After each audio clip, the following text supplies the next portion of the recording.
Assalamualaikum warahmatullahi wabarakatuh. Sahabat seiman yang dirahmati Allah. Utsman bin Affan adalah sosok sahabat Nabi yang dikenal dengan kelembutan, kesalehan, dan kedermawanannya. Beliau dijuluki sebagai Dzun Nurain, yang artinya pemilik dua cahaya, karena keistimewaannya menikahi dua putri Rasulullah, yaitu Ruqayyah dan Ummu Kultsum. Utsman juga memiliki akhlak mulia, yang membuat malaikat pun merasa malu kepadanya. Salah satu kontribusi terbesarnya adalah menyusun mushaf Al-Quran.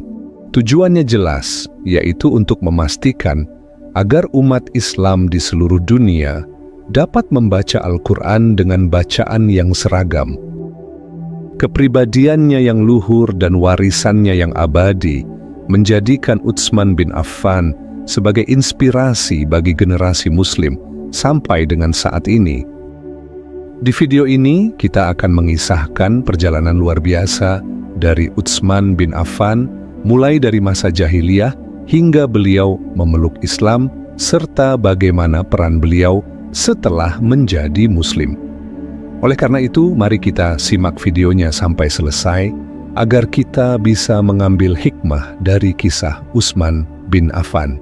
Oke, yuk kita mulai kisahnya.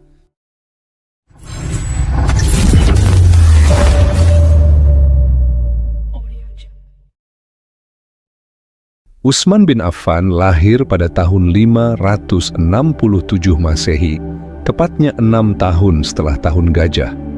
Kalau dibandingin sama Rasulullah, beliau ini lebih muda 6 tahun dari Rasulullah. Beliau berasal dari keluarga yang terkemuka. Ayahnya bernama Affan bin Al-Ash dari suku Bani Umayyah yang merupakan seorang saudagar kaya dan pembesar suku Quraisy. Sedangkan ibunya bernama Arwa binti Quraisy dari Bani Abdu Syams yang juga berasal dari keluarga terpandang di Mekah. Jadi, bisa dibilang Utsman lahir dari keluarga yang punya nama besar dan juga punya status sosial yang tinggi. Dari segi penampilan, Utsman bin Affan juga punya ciri fisik yang cukup mencolok. Beliau punya postur tubuh yang ideal, gak terlalu tinggi dan juga gak kelihatan pendek. Wajahnya tampan, kulitnya halus, dan janggutnya lebat. Kalau hidup di zaman sekarang, pasti beliau punya followers yang banyak banget di Instagram. Gimana enggak?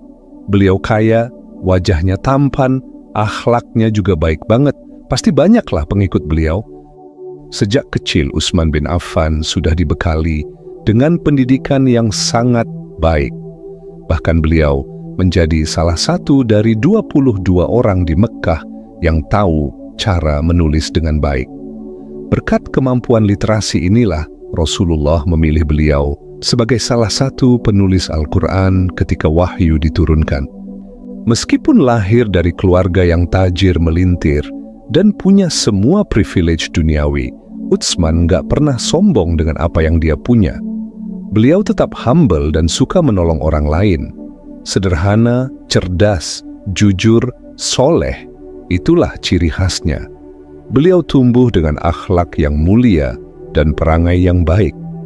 Beliau sangat pemalu, memiliki jiwa yang bersih, lisannya suci, dan juga sangat sopan santun.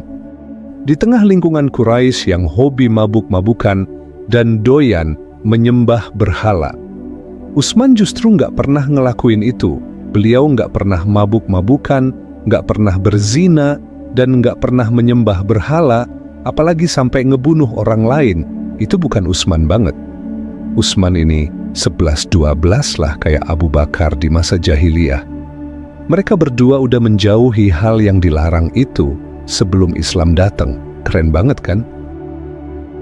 Pada suatu pagi, ayahnya Utsman merasa tubuhnya demam dan dadanya sakit. Lalu ibu beliau memanggil seorang tabib untuk mengobati suaminya. Tetapi sakit Affan semakin parah.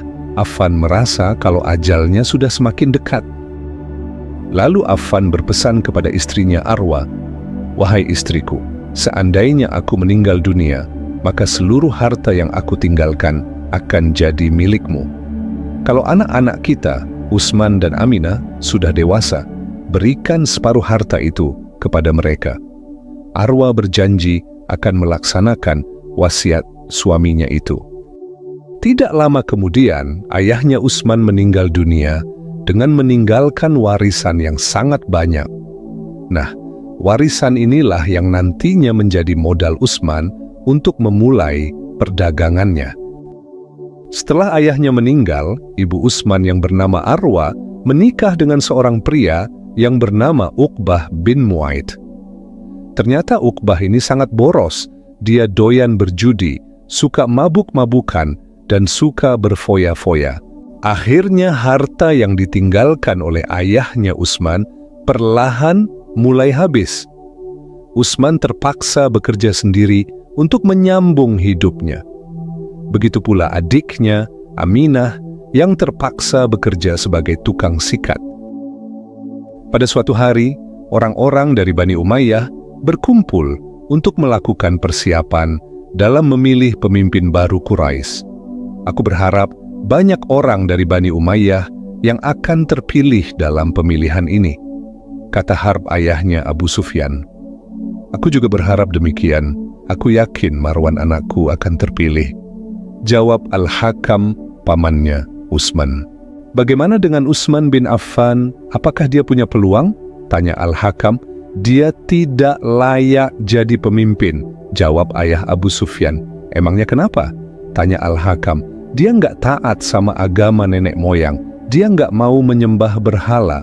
Karena itu aku menolak jika namanya diikutsertakan dalam pencalonan, jawab ayah Abu Sufyan. Malam itu, orang Bani Umayyah berkumpul untuk melantik pemimpin-pemimpin mereka yang baru aja terpilih. Banyak jabatan yang diperlukan seperti pemimpin tentara, pemimpin kabilah, pemimpin penjaga kebajikan, dan sebagainya. Al-Hakam berhasil mempengaruhi banyak orang agar mengangkat Marwan, anaknya, untuk menjabat posisi penting. Harb juga berhasil mempengaruhi banyak orang untuk mengangkat anaknya, Abu Sufyan, di posisi penting. Tapi sayangnya, Utsman bin Affan tidak mendapatkan jabatan apa-apa karena ia tidak lagi dipandang mulia oleh kalangan Bani Umayyah. Wahai ibuku, aku nggak kecewa karena nggak dilantik menjadi salah satu pemimpin dari Bani Umayyah. Namun, aku akan menunaikan wasiat ayah agar menjadi orang terpandang. Aku akan berfokus untuk berniaga. Ibu setuju dengan pilihanmu. Semoga suatu hari nanti kamu akan jadi saudagar yang paling kaya di kalangan orang Quraisy, jawab Arwa, ibunya Utsman. Aku akan pergi ke Syam demi menggapai cita-citaku itu. Tapi, aku perlu modal untuk memulainya, sedangkan harta yang ditinggalkan ayah sudah habis. Apa yang harus aku lakukan, wahai ibuku? Tanya Utsman lagi. Wahai anakku, harta yang dihabiskan Uqbah itu adalah bagian dari ibu dan adik perempuanmu. Sementara harta bagianmu masih disimpan oleh kakekmu.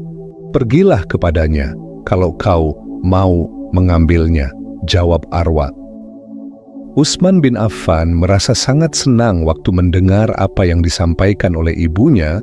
Beliau pun langsung menjumpai Abu al-Ash kakeknya untuk meminta harta yang diwariskan oleh mendiang ayahnya.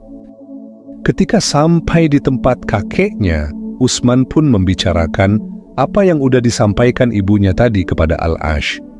Lalu kakeknya memberikan sebuah peti kepada Utsman. Ketika peti itu dibuka, ternyata benar apa yang disampaikan oleh ibunya. Semua harta yang ditinggal untuk Utsman masih ada di dalam peti itu.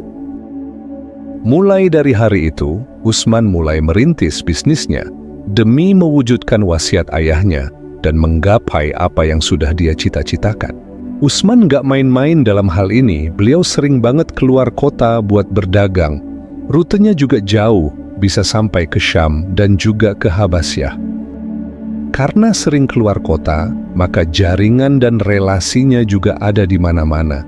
Hasilnya, bisnis Utsman pun meledak pesat. Hal inilah yang menjadikan Utsman sebagai salah satu pedagang terkaya, sekaligus yang paling dihormati di Mekah. Meskipun Utsman bin Affan udah menjadi orang kaya, beliau masih memiliki sifat terpuji. Ia tidak pernah meminum arak, tidak menyembah berhala, dan tidak suka berfoya-foya.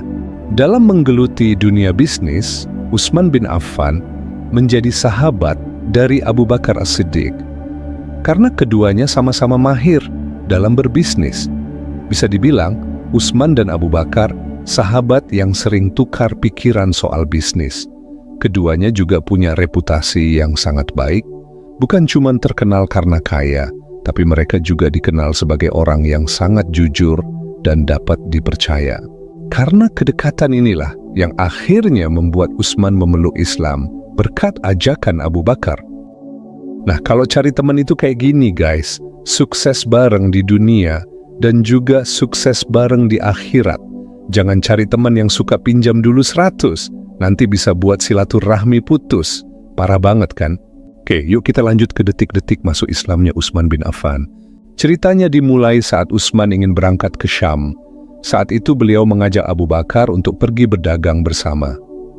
"Wahai Abu Bakar, besok aku ingin berangkat ke Syam dengan membawa 100 ekor unta yang penuh dengan barang dagangan untuk dijual di sana. Alangkah baiknya jika kau mau ikut denganku," kata Utsman kepada sahabat baiknya itu. "Aku ada urusan penting di Mekkah. Karena itu kau sajalah yang pergi.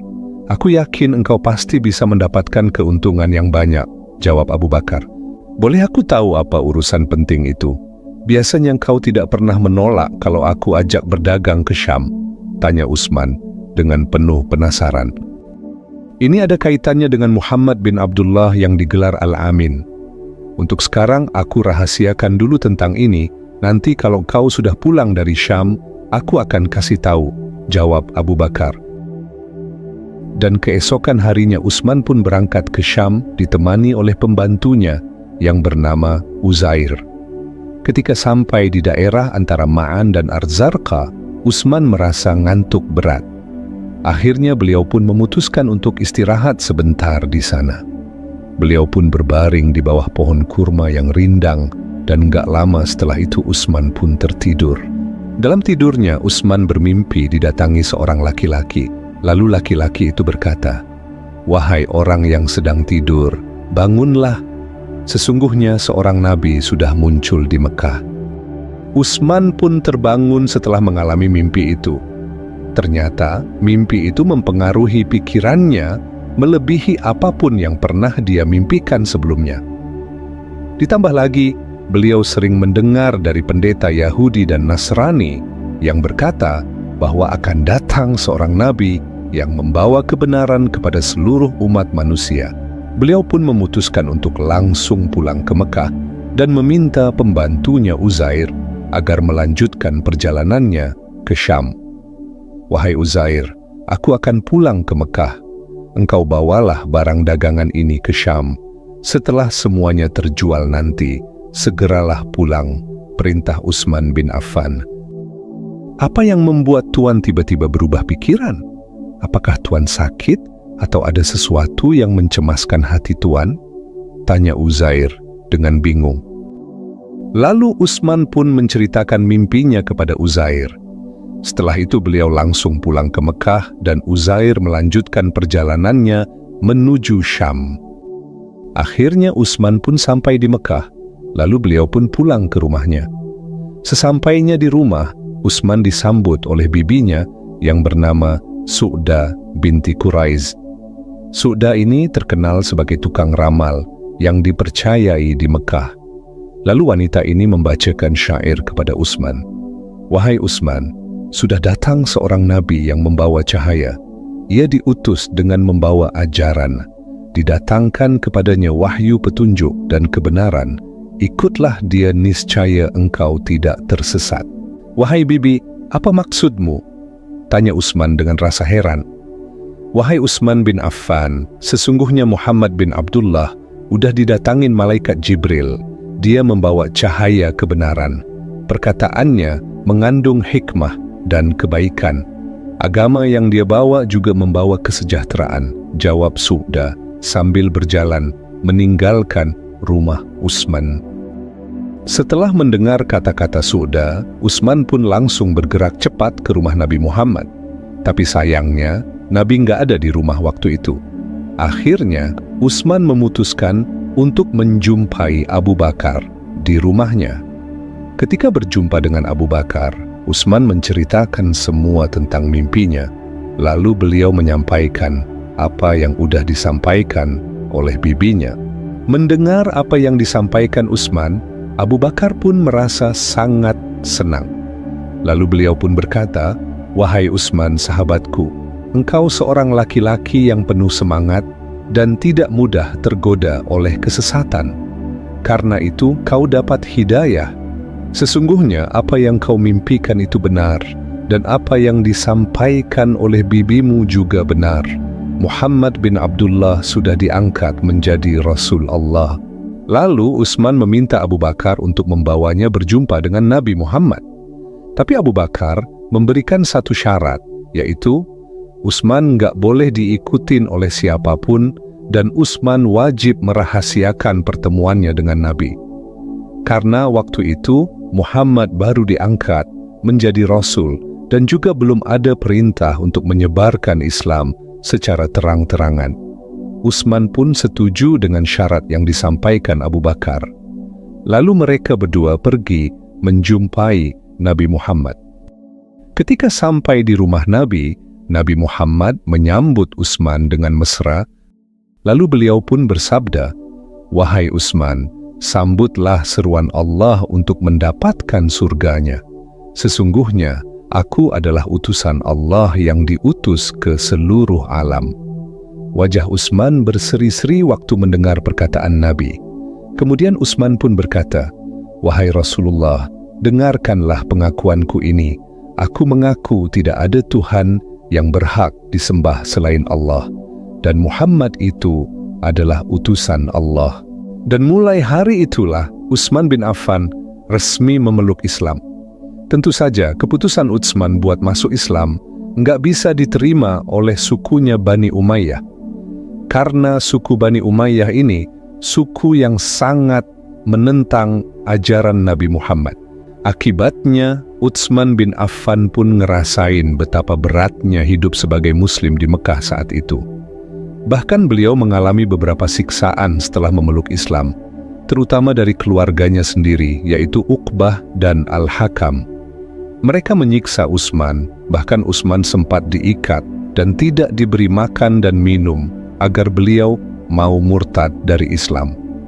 Tapi Utsman nggak pernah goyah. Beliau tetap yakin bahwa Nabi Muhammad adalah utusan Allah.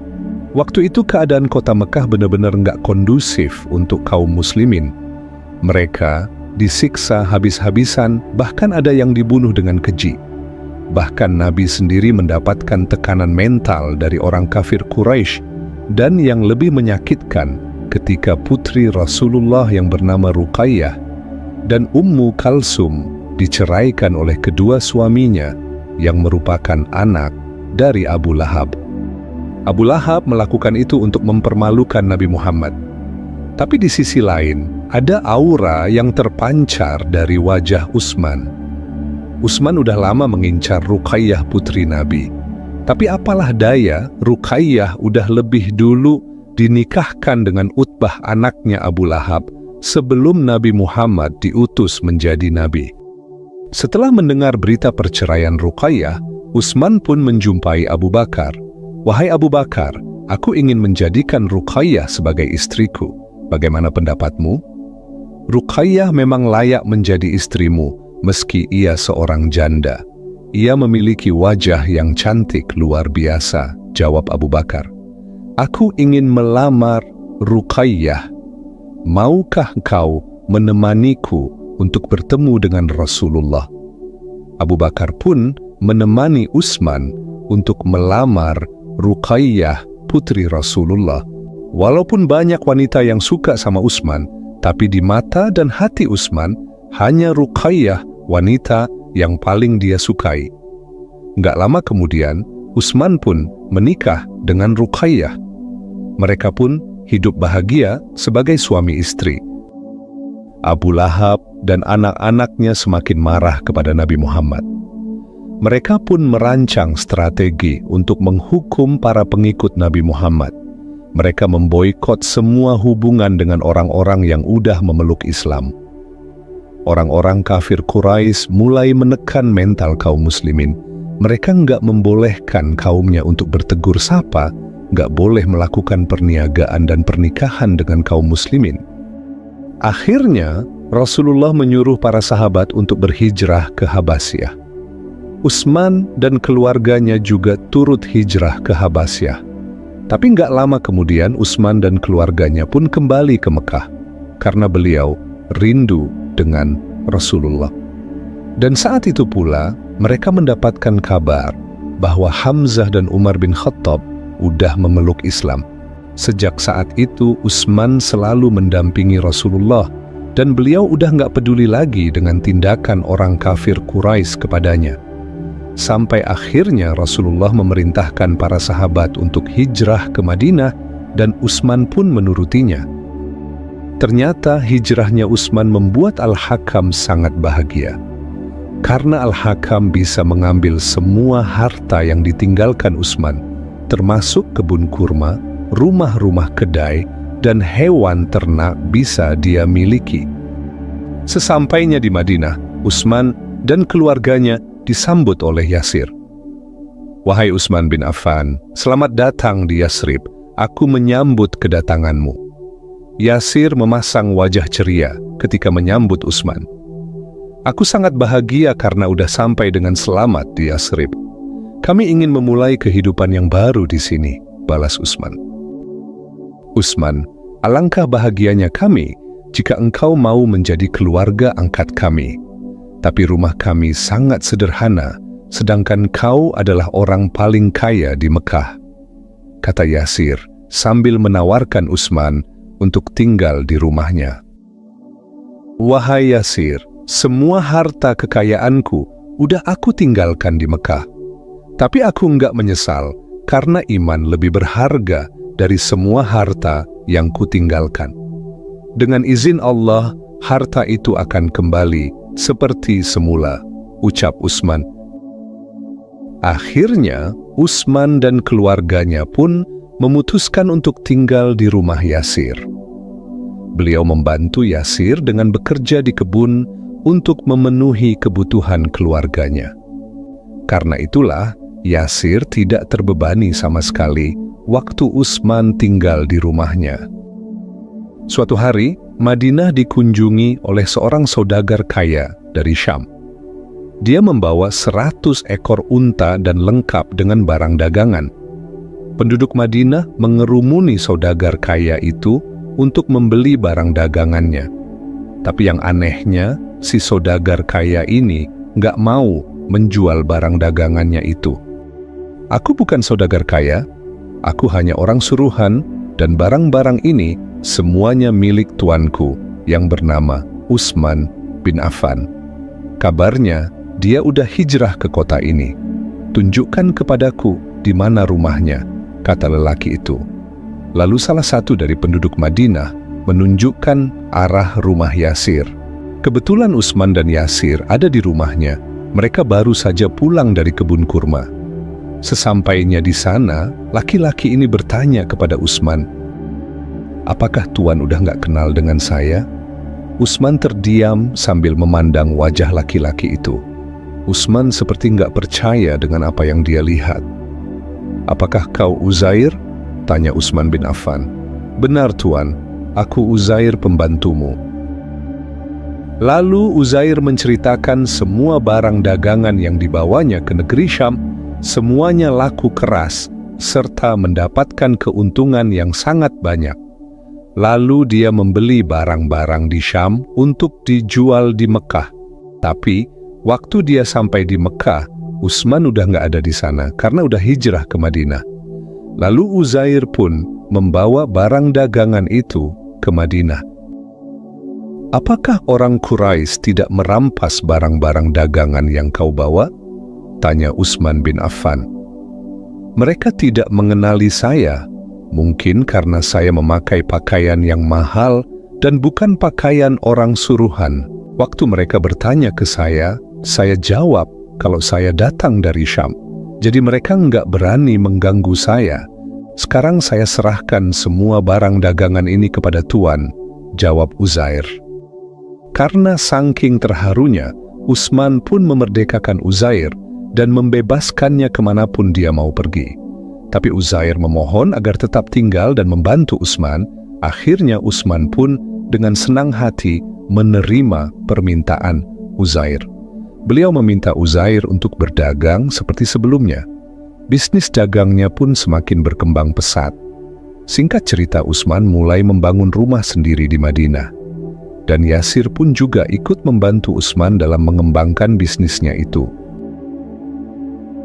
Sebagai sahabat Rasulullah, Utsman bukan cuma dikenal karena kekayaannya, tapi beliau juga dikenal sebagai sosok yang sangat dermawan. Beliau selalu menyumbangkan hartanya untuk kepentingan dakwah dan kesejahteraan umat Islam.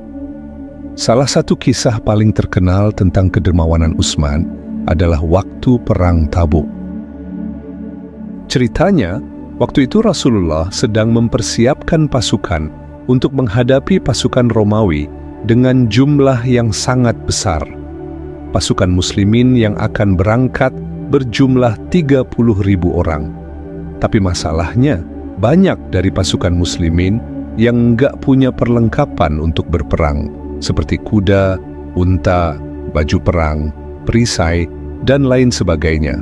Akhirnya, Rasulullah mengumpulkan seluruh sahabat lalu bermusyawarah untuk menyelesaikan masalah ini.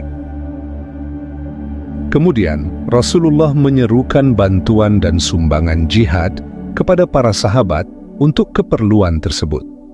Tidak lama kemudian, Utsman bin Affan memberikan 1.000 dinar untuk kebutuhan pasukan Tabuk. Tapi itu belum cukup, maka Rasulullah bertanya lagi, "Siapa lagi yang ingin bersedekah? Kita membutuhkan kuda dan unta." Tanpa ragu, Utsman pun berkata, "Ya Rasulullah, saya akan menyumbangkan 100 ekor kuda lengkap dengan segala perlengkapannya, baju perang, topi besi, pedang, perisai, dan juga makanan untuk para penunggangnya." Mendengar apa yang disampaikan Utsman, maka Rasulullah berkata, "Bagus, wahai Utsman." Namun, Rasulullah bertanya lagi, "Siapa lagi yang mau menyumbang?" Utsman pun menjawab lagi, "Ya Rasulullah, saya akan menambahkan 100 ekor kuda lengkap dengan perlengkapannya." Lalu Rasulullah menjawab, "Bagus apa yang telah kau lakukan, wahai Utsman." Kemudian Rasulullah bertanya lagi, "Lalu siapa lagi yang ingin menyumbang?" Karena cintanya yang begitu besar untuk bersedekah di jalan Allah, Utsman kembali menjawab, "Ya Rasulullah, saya akan tambahkan lagi 100 ekor kuda, lengkap dengan perlengkapannya." Nggak terasa, total yang udah Utsman sumbangkan sudah mencapai 300 ekor kuda ditambah 1.000 dinar. Hal ini terus Utsman ucapkan hingga kuda yang beliau sedekahkan mencapai 900 ekor kuda. Ingat ya guys, ini kuda perang, bukan kuda yang kecil. Kuda perang pasti kuda yang lebih kuat dan lebih mahal. Kuda biasa aja udah mahal, apalagi kuda perang, ya kan? Oke, yuk kita lanjut. Rasulullah masih tetap meminta sumbangan dari para sahabat karena memang belum cukup. Apa? Utsman berhenti? Ini Utsman. Pantang berhenti kalau beliau masih bisa membantu. Beliau menambahkan lagi 90 ekor kuda dan ditambah 10 ekor unta. "Ya Rasulullah, kuda saya tinggal 90 ekor, udah nggak ada lagi yang lain. Maka saya genapkan dengan 10 ekor unta agar menjadi 1.000 ekor. Nabi pun berkata, "Bagus ya Utsman, sumbanglah." Kemudian Rasulullah menambahkan, "Tidak ada yang bisa menghalangi Utsman masuk surga setelah apa yang dia lakukan hari ini." Lalu Rasulullah melanjutkan, "Siapa lagi yang mau menyumbang?" Mendengar pertanyaan Rasulullah, Utsman langsung pulang ke rumahnya, mengambil 10.000 dinar dan menginfakkannya untuk pasukan perang. Melihat tindakan Utsman, lalu Rasulullah berkata, "Semoga Allah mengampunimu, wahai Utsman, atas apa yang kau rahasiakan dan atas apa yang akan kau tampakkan. Semua yang kau lakukan mulai sekarang, jika engkau salah, baik yang kau sembunyikan atau yang kau katakan, Allah pasti akan mengampunimu. Dan apapun yang terjadi di hari kiamat, tidak akan membahayakanmu." Setelah itu, Rasulullah melanjutkan lagi, "Siapa lagi yang ingin menyumbang?" Pasukan yang akan berangkat berjumlah 30.000 orang, makanya kebutuhan belum juga terpenuhi. Utsman pun pulang lagi ke rumahnya. Kali ini beliau membawakan 700 uqiyah emas. Kalau kita hitung-hitung sekarang, 1 uqiyah emas itu setara dengan 31 gram emas saat ini. Coba kita hitung ya, 31 gram emas dikalikan dengan 700 uqiyah emas yang dibawakan Utsman, maka hasilnya 21.700 gram emas saat ini. Katakanlah sekarang harga 1 gram emas itu sekitar 1 juta kurang lebih. Jadi hasilnya sekitar 21,700 miliar. Masya Allah guys, banyak betul. Itu belum lagi kita hitung dengan sumbangan kuda, unta, dan uang dinar yang beliau sumbangkan. Kisah kedermawanan Utsman gak berhenti di situ. Beliau juga membeli tanah seharga 25.000 dirham untuk perluasan Masjidil Haram. Selain itu, yang paling terkenal adalah saat beliau membeli sumber air dari rumah. Saat itu, kaum muslimin mengalami kesulitan mendapatkan sumber air tawar di Madinah. Rasulullah langsung mengadakan musyawarah dengan para sahabat untuk mencari solusi tentang masalah ini. Dalam musyawarah itu, Utsman bin Affan menyatakan sanggup menyelesaikan masalah ini.